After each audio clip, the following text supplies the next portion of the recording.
A very warm welcome to our Digital Dialogue webinar series. These webinars are being recorded. As such, after this session, you will be able to access those recordings on our website. Now, through this series, we're really looking at the latest trends in digital transformation. And more importantly, we're looking at how digitization is really allowing us to unlock and overcome some of the challenges that we're facing in our ever-changing world. I'm Rose Wesby, Director for Digital Transformation at ABB, and I'm your moderator for this series. In this session now, we are joined here in our studio by Roger Müller from Microsoft. Roger Müller is the industry executive, I should say, for manufacturing for Western Europe, and is here to join us today to talk about this digital feedback loop and whatever that might mean. So, Roger Müller, thank you so much for joining us. We will be allowing you to submit your questions to Roger to answer at the end of this session. Now, you might have found it already, but if not, you will be able to access the Q&A and submit your questions throughout this session. Please don't hesitate to submit them throughout. We will absolutely get to them at the end, and we will have the pleasure of Roger answering them live on this session. So with that, with no further ado, I'm delighted to hand over to Roger. Roger, take it away. Welcome everyone, and thanks Rose for having me here. It's a great pleasure to be part of this digital dialogue at ABB and sharing some insights from a Microsoft perspective on how to turn data into action in the context of Agile Factories. Digital trends are continuing to transform manufacturing now, and they will continue to do so over the next couple of years. Enhanced customer experience means we need to rethink our processes and how do we engage with our customers. How do we get more insights on our customer behavior? It is important to actually provide the customers the right level of service they are expecting from us in the future. We have to innovate faster. Product life cycles are shrinking, and time to market is essential to actually be ahead of our competitors. That also means we need to think around how do we develop new products, because especially in manufacturing of equipment, it's not enough anymore just to provide the physical product. Actually, our customers are expecting that we manage the whole life cycle, the installed base, that we provide them also with the associated data which are coming with this equipment. And this actually turns into creating service-based business models.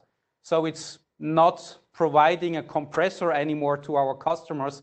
It's providing them compressed air when they are needed. And that means we need to really think of how do we equip our physical assets with digital solutions so we get the insights, we get the information out of the different sensors we have, and how we turn that into an advantage for the customers, but also for us as a company using this data in a meaningful way. And last but not least, especially in these times, in the new normal, focusing on EBITDA improvement, having the cost base under control. So wherever we can automate, wherever we can bring digital solutions to be more effective in the factories, but also replace admin work with some automation that helps, of course, doing a better job. So what if we could have a flexible production which leverage the sensor data to ensure processes are up to date in real time? What if we could stay one step ahead of our maintenance needs and identifying the optimum times and processes for refreshing your equipment? Manufacturing or managing a factory actually means managing a number of conflicting objectives. We want to have an error-free manufacturing. That means it's a no-surprise approach. So we don't want to have an unplanned downtime in one of our production lines. We need to be on time. Our customer orders are tagged into the production schedule. So our customers are also expecting that they get the goods when we promised them. Means we need to really have a reliable production towards our customer service levels. And we need to be cost effective, meaning that we need to really provide a reliable production, which looks also on the associated costs from an asset perspective, but also from a workforce perspective. Finally, the more we connect equipments and even factories together, they have to be secure to ensure that no one is actually entering from outside, and we really have also no unplanned downtimes. And flexibility, of course, in an area where more and more we have to deal with smaller batch sizes with, let's say, one-piece flow situations, we need to have more flexible equipment which you can schedule in different areas. And more, of course, the sustainability effect is important as well.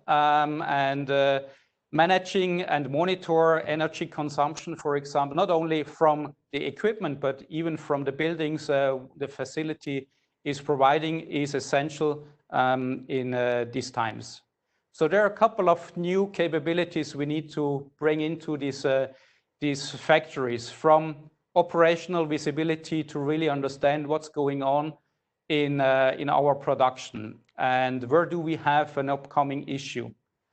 How do we ensure that our assets are at the highest productivity, and looking at the OEE as one of the key KPIs in manufacturing, what is actually affecting a lower OEE and the trend actually going downwards.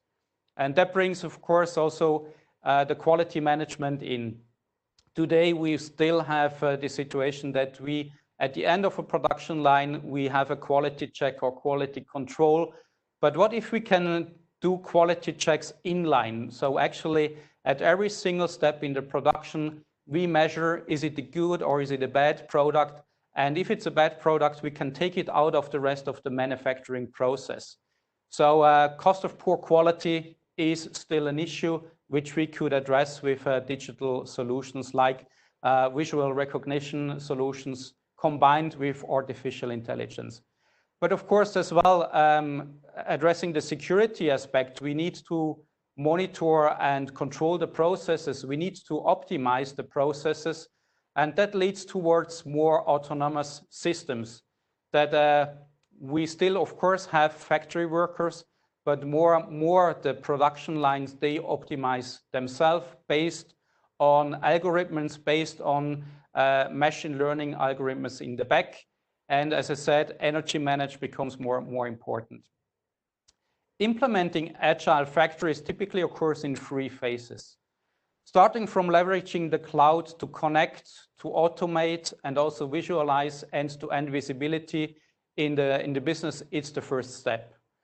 The second step is then moving from a reactive to a more proactive or predictive stage with big data, with machine learning, with IoT, to really be smarter and faster in what we are doing. And the third step is amplify with algorithmic decision making and automated execution. As I said, it's towards a more autonomous factory, which is intelligent and empowered with artificial intelligence. Looking at these 3 steps and going a bit more in detail, what is the connectivity, that as a first step is really defining the data and the sources. How do we get the data out of an equipment, a motor, a drive, or a pump? What are the parameters we actually want to monitor and provide intelligent data? So at the end, it's really seeing what is happening in our factories, in our equipment, based on the data we have. Going into the next step, which is the predictive step, is more understanding what are the root causes. So really understanding what can we do better in the future, and also predict what will happen in the near future, thinking of predictive maintenance, that we really have the visibility. This equipment will fail in 2 days' time, so I need to schedule a planned maintenance before it breaks down completely. And the third element is then actually the more prescriptive way where we really are talking of autonomous system, self-optimizing processes based on the learnings from previous batches, from previous productions, and also turning that into new business models for our customers. And that brings me to the digital feedback loop and how do we turn data into action? Because it's not only one single source of data we need to look at. It's actually the 4 elements from a customer perspective, from the operations, but also from the product itself, and even from our workers in the shop floor. How do we get the data they are working with and turn that into insights? That's actually the second step. So how do we connect all this data and synthesize the data to come up with more intelligence outcome and turn that into a business outcome at the end? So it's really looking at the 4 elements together, and that makes the digital feedback loop a very strong approach in manufacturing.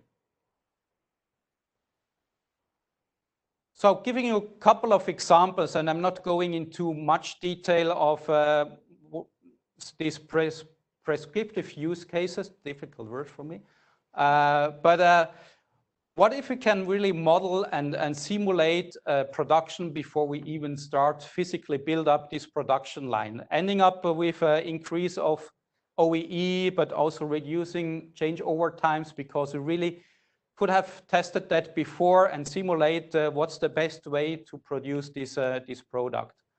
Or if we look at advanced collaborative working, that we really take away some decisions from the shop floor workers, that the machines and the equipment, they are actually doing decisions on behalf of the human being, thinking of maintenance, meaning not only detecting when we need to do a maintenance and provide maybe options when it's the best time. Actually, the system is doing the maintenance and planning it, and the human is just overseeing this whole process. And that's where ABB and Microsoft as partner come into the game and really bring a strong story towards our customers. On one hand, ABB with a strong domain expertise in the different areas, from equipment, control systems, electrification, but even also during the last couple of years building their own digital solutions which are on top of the equipment. And combining that with the capabilities Microsoft brings to the game, everything based on our Azure cloud platform, but also equipped with specific capabilities we can bring in, like artificial intelligence and our cybersecurity offerings, to really ensure that what ABB brings to the customer is secured and at the highest standard of the digital.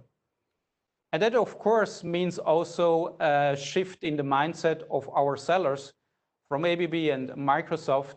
And that's also a way we collaborate together, that, for example, we, as Microsoft, we train ABB engineers and also salespeople in what does it mean artificial intelligence, what are the basics of an Azure cloud platform, so they can actually develop much faster their tools and their solutions towards their customers. But also towards our customers in the field, taking an example like the Burj Khalifa, the tallest building in Dubai, 830 meters high, and this needs to run 24/7, and there are around 400 assets to monitor, including 57 elevators in the building. So you can imagine to monitor and maintain those assets is quite a challenge and also quite cost intensive. So together we provide the customer actually the facility service, these insights, how they can do that in the most effective way and also in the most safest way for the customers and the guests of this building.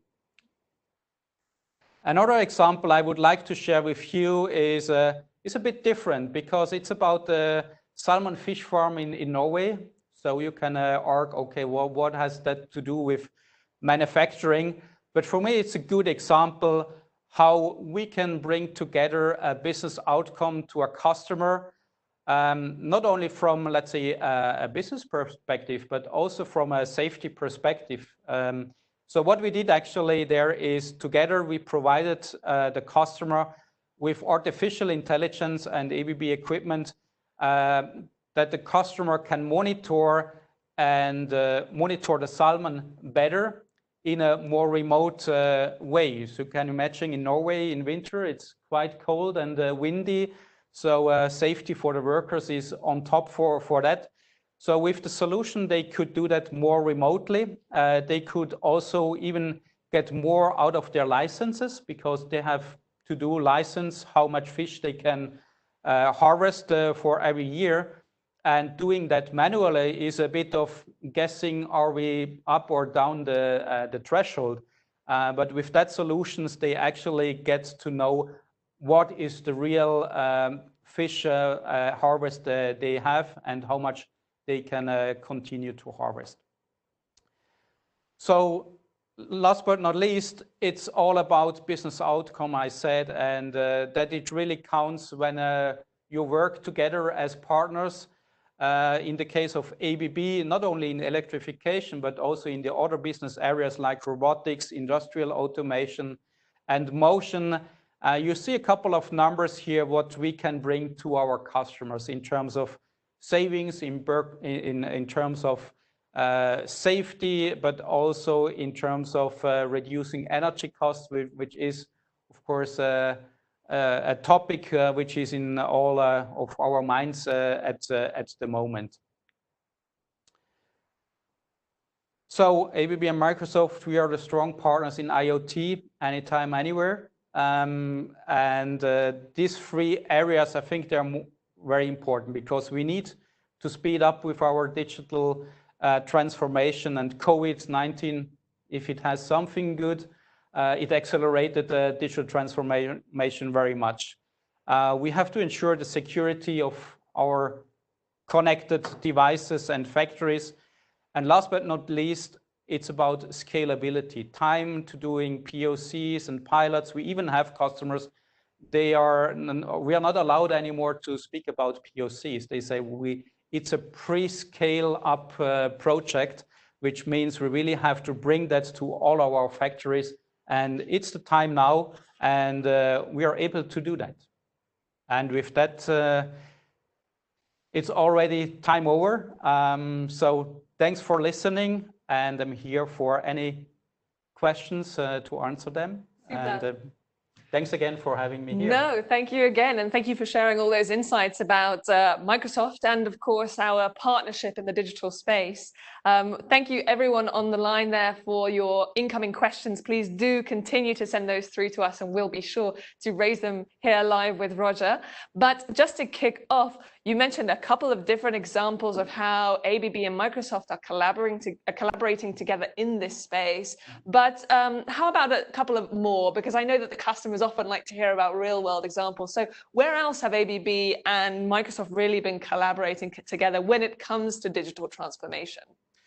Yes, so maybe more related to electrification, I can give you two examples. One is an example in France, in the district heating for a big city, actually, where ABB was connecting the 6 big heating areas, and in addition to that, around 2,000 sub-heating stations, actually connecting them via an Azure cloud platform to monitor the performance of all these heating systems, with the effect at the end that they could reduce the cost for the heating, and finally for me as an end customer, having the bill for my energy consumption at the end of the month to reduce that between 3 and 6%. So there is a real value not only for our customer but also for the end customer working together. And the other example I would bring is actually the work we did for electrical vehicles charging in Japan. And you know, in Japan, there is a high amount of hybrid cars already in. But to actually charge them, there is a need to have more EV charging stations. And this is actually also a good collaboration where we brought all the charging stations together on an Azure platform that we know where is the energy consumed, what is there an issue with the charging stations. So I think it's all a good example how we bring that in the context of smart cities towards our customers. Fantastic. So for a real customer then, such as the ones in these cases, but also for our current new customers and all the ones that we're adopting in the future, what does it really look like, this collaboration? Is it they see a front end led by ABB and maybe there's some hidden Microsoft in the background, or is it vice versa? You know, are they only interacting with Microsoft and then somewhere in the back ABB are using their domain specialisms? Yeah. How does it really look? Yeah, and that's a good question because it really depends on the relationship we have with our customers. In some cases, ABB has a good relationship with the customer. Bring Microsoft into the game because we need a connectivity, we need a cloud solution, and also the other way around. So I think in a real partnership, it's all about trust. So you have to trust your partner that you can work together and that you really take that to the next level. And typically, where I have seen the most successful projects is actually starting really from the beginning together and bringing all the capabilities we have to our customers. And that's not only for big customers, it's also for mid-sized companies, where we just recently had an example how Microsoft and ABB works together with a pump manufacturer to provide this kind of data we just spoke before. Right, right. So these opportunities, as the customers are becoming more mature when it comes to their digital maturity, are you seeing an increase in the importance of new business models to these customers? Perhaps not simply the business models by which we, Microsoft, ABB, are delivering solutions to them, but also enabling them to deliver to their customers digital products and services?